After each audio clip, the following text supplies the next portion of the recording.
আলহামদুলিল্লাহ অনেক ভালো লাগতেছে, আবার রংপুরের জার্সি পরে খেলতে পারবো। অবভিয়াসলি সবাই আপনারা আমাদের সাথে থাকবেন, জয়ের লড়াইয়ের সাথে থাকবেন। রংপুর রাইডার্স সবসময় চ্যাম্পিয়ন হওয়ার লক্ষ্যেই মাঠে নামে। ইনশাল্লাহ এই বছরও আমরা চ্যাম্পিয়ন হওয়ার লক্ষ্যে মাঠে নামবো।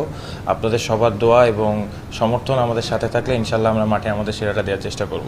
আজকে ফিজের সাথেও সাইনিং হয়েছে, আমিও সাইনিং করেছি। আমার কাছে মনে হয় যে লোকাল দুইজন হিসেবে আমরা দুইজন সাইন করতে পেরেছি রংপুর রাইডার্সে।